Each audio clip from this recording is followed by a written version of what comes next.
So I'm Florence Nilsson. I'm a journalist from France, and I create a podcast about people who want to transform themselves, and with a lot of different tools, different practice, and with this transformation they have a beautiful impact on all the human ecosystem, and that's why I would like to meet with Valerie.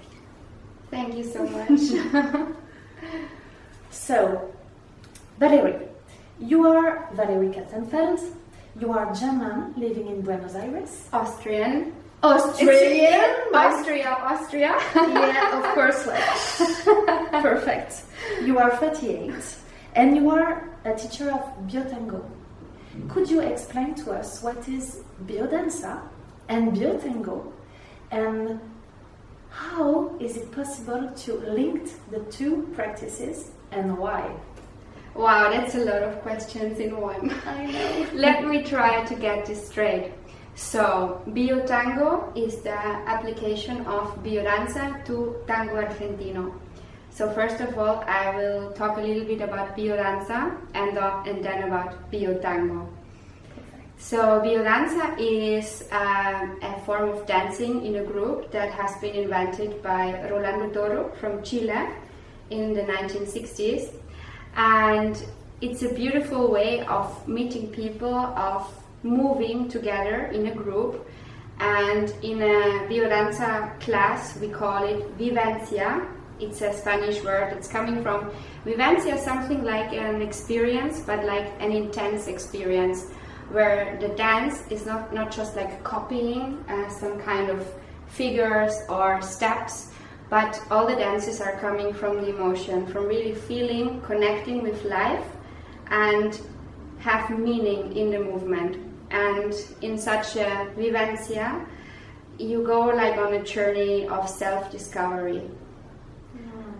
And talking about Biotango, it is my idea to take everything that I've learned in my 3 years education in biodanza to bring it to tango. And why is that? So usually in a tango class there is like a sequence that we learn, like una apertura, una sacada, un gancho, un planeo, lo que sea, and people are learning the technique and they're copying the steps, which is also really fine and necessary also to learn tango. But when tango was born, like over 100 years ago, there was not even a tango class. People just went to the milonga and they just hugged each other and danced, and while they were observing, they were learning. So it was not about the form, but about how the attitude was in the dance. And I would like to generate this feeling in my class where people, like, they can drop their overthinking. Sometimes our mind blocks us from really enjoying the experience. So basically, Biotango is about having fun while we dance, to feel connection with my partner, to really feel the music and allow my creativity to unfold. So instead of copying the steps, I invent them, you know. I get acquainted with the aesthetic principles of tango, but then it can just flourish and blossom. In traditional classes of tango, they talked a lot about connection. So what is the difference between their view of the connection and your point of view about connection? That's a great question. So when they talk about connection in a traditional tango class, it is linked, for instance, with feeling the weight of your partner, on which side is it, how we can move together. So it's also going into the same direction, because tango is not happening if there is no connection with your partner. It's a different story. Like, tango can be a monologue of two people just sharing a form, or it can really be a dialogue. And my way, I think this is the difference. In a traditional tango class, they start from the technique and then the connection is unfolding. And in my classes, I start with the connection, and then from the connection we find the steps, we find the technique. And when you are working with tangueros, what are the issues? Perhaps like technical things or emotional things? They are like lost with your point of view, because there are really strong tangueros for a long time. What happens? Well, I think from all the tangueros there are the tangueros who say, this class is not for me. Like I want to learn a figure step that looks really cool, and I want to improve that. And this is this side. And then there are tangueros who miss something in classes that's usually not so available. It's not so common. And then what else are the testimonies? The about testimonials? The consequences with this new way of working tango. What are the testimonies about emotional things or this kind of reaction? Yeah. So the testimonials are basically people feel better while they dance. It's about how dancing tango makes them feel. So for instance, I have an individual student, and when we had a class we were working a lot on respiration, on relaxation, on really being sincere with the music, with his own style, and to let go of muscular tension. Sometimes when you dance tango, it's like, and tango, it needs to be like this, very strict. And then something that he said to me was, when I dance with you in the class, I am as relaxed as I am home alone. I have the same level of relaxation. While as in another tango class, I'm always afraid, of making a mistake and being corrected. So for one thing is, I don't correct in my classes. I'm not like walking, this is not looking good, no this, because this is not my objective. Mm-hmm. My objective is people feel good while they dance. Okay. And we were talking about a woman, with a testimony linked to the water that we met at the festival of tango, Of the water and the woman. She was like totally, she was talking about freedom and liberation after your class. Do you know? Do you remember? I don't remember the name of the woman, but we met her just before the night, at the festival of tango, and she was like totally with the Biotango. I can like free myself. So it's really linked like inner prison and liberation.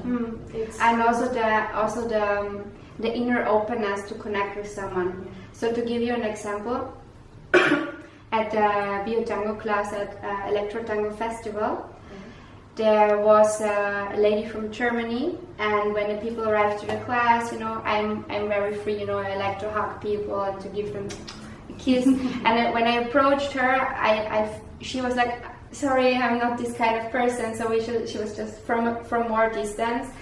And I was like, yeah, okay, thank you for taking care of yourself. I just want to give you a heads up that in the class there is contact. But either way, if you're not comfortable with it, you can always regulate. So that's an important thing. In Biodanza and in Biotango, you never have to do something just like I show it. You are always the master of your movement. You define what you do, what feels good for you, and what you don't want.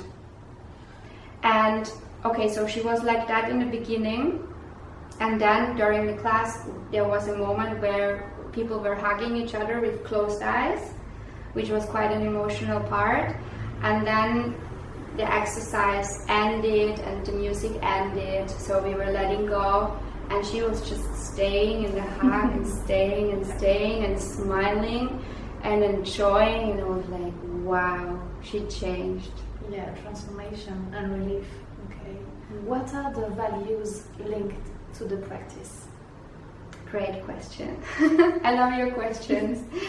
So the values are like the top overall value is love. Dance is love, loving myself, loving to be with my partner, with the music. And in biodanza we call it affectivity, which is one of the 5 lines in biodanza. Okay. The other ones are creativity, transcendence, sexuality, and vitality.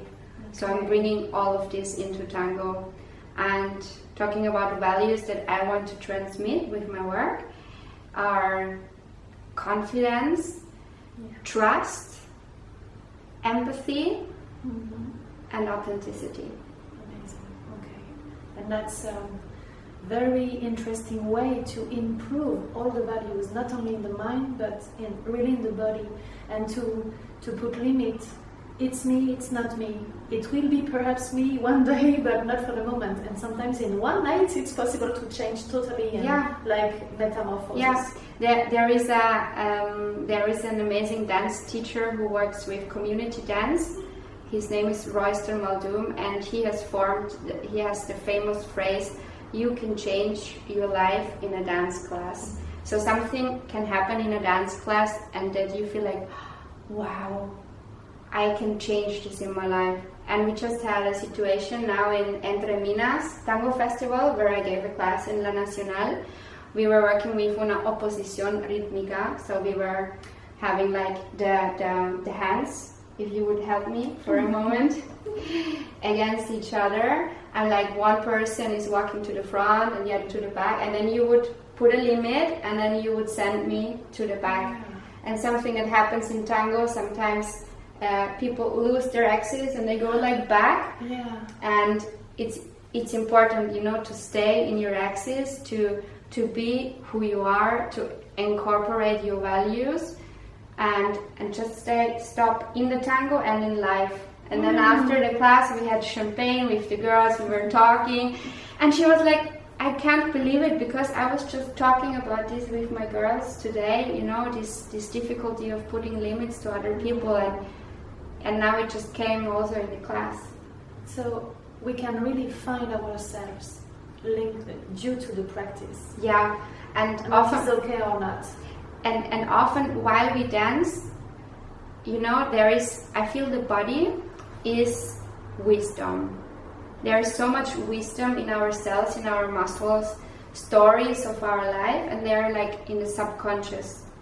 And while we move, sometimes these things, they just unfold and they get into your conscious mind, and you're like, oh, I am this kind of person, or I have this pattern, or like I have a difficulty with this, or it's like, oh, wow, this is something that I really like and I want more of this in my life. And you don't know it if you don't dance it. The moment you dance it, you become aware of it. Yeah. And it's like to connect with the, as you said, the wisdom of the body and all the emotion.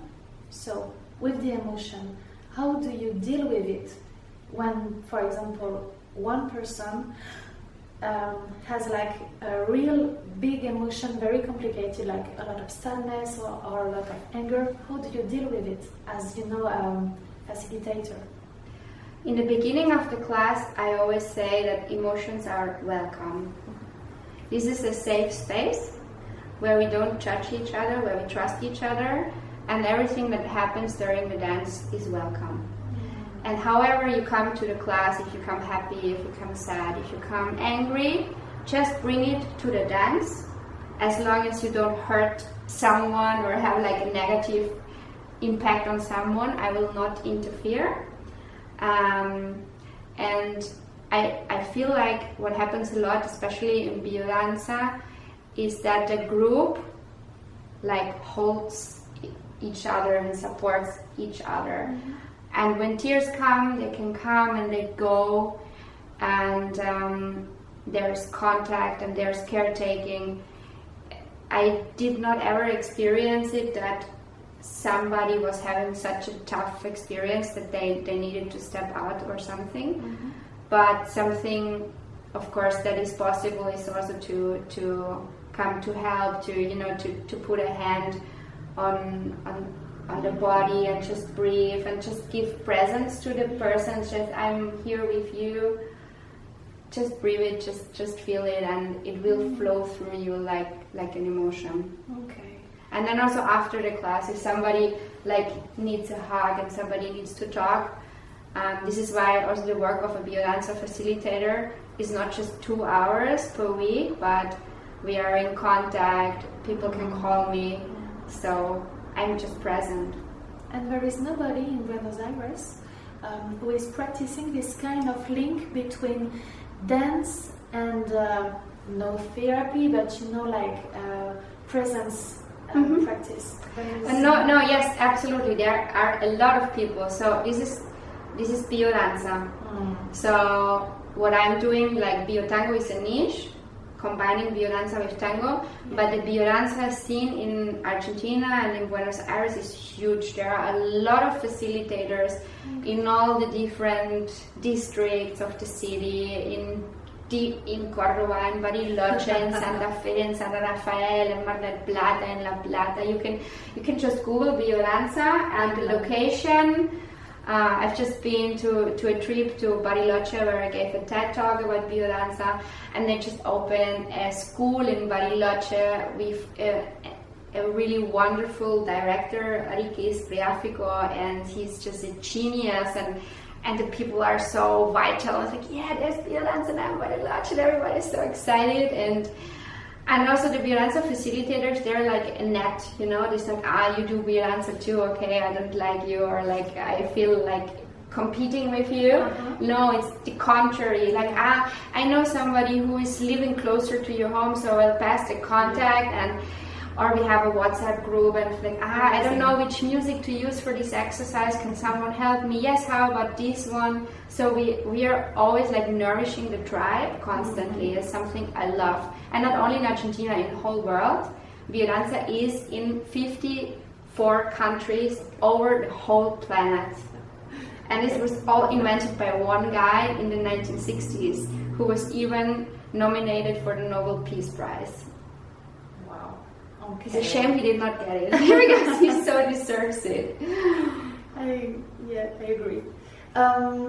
You linked biodanza and tango. For the moment, it's more for people who want to practice tango, professional or not professional.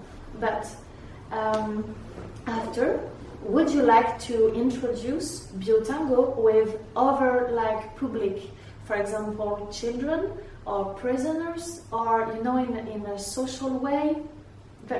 Do you want that, or not for the moment? For this moment, I'm focusing on my niche with tango dancers and people who want to learn tango. I'm also mixing them, because usually the classes are for beginners or for advanced. I'm not believing in separation, but I'm believing in inclusivity and diversity and learning together, growing together. But yes, in the future, I would love also to work in different environments. And one environment I would love to work in are enterprises and politicians. So,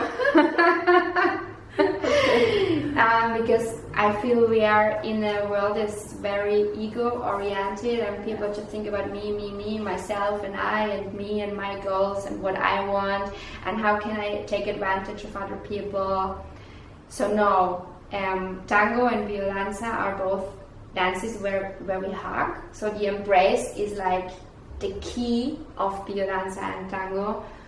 And so in the embrace you learn how to take care of someone, how to love someone, how to be empathetic with another person. So it's not about power.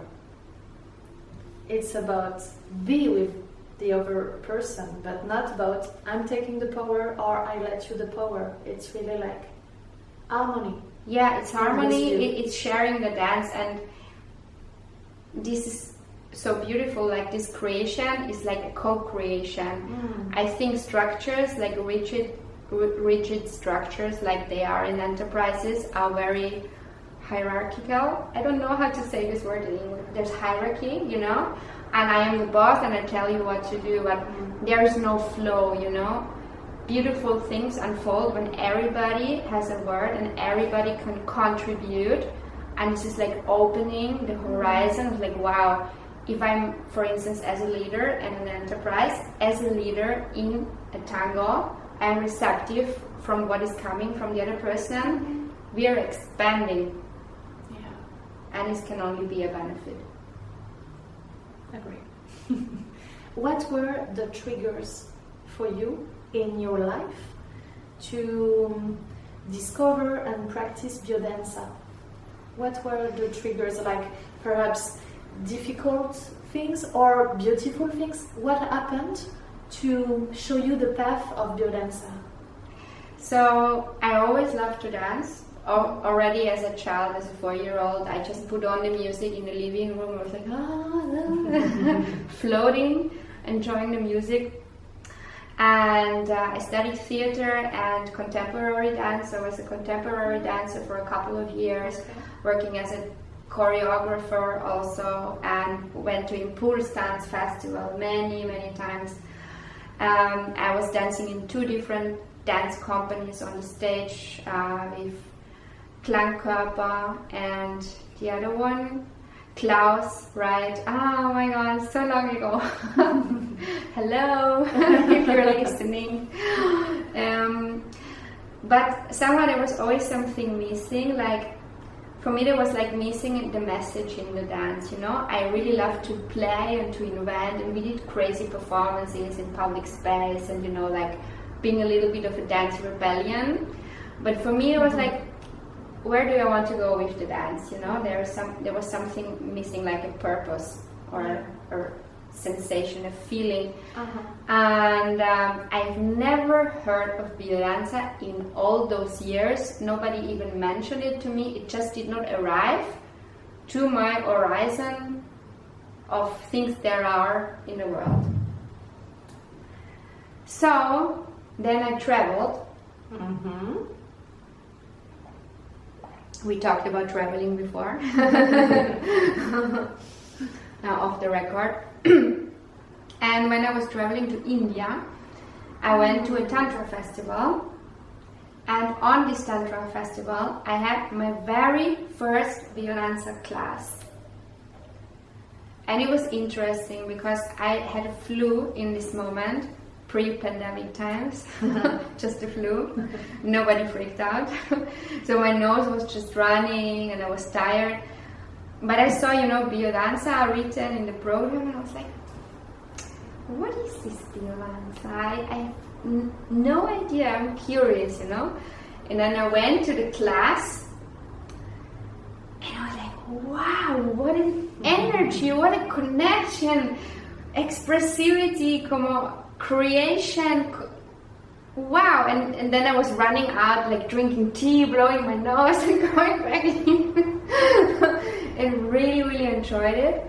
And then I started to go to some classes, some modules, like a festival in the UK, doing biodanza now and then. And when I moved to Buenos Aires and I did not know anybody, I googled biodanza Buenos Aires, and this is how I found my school. Okay. Perfect. What is the influence of your childhood with your choices now? How were you as a child? You were talking about I love to dance, but what other things? The relationship with the parents, with the view of society. How were you as a child?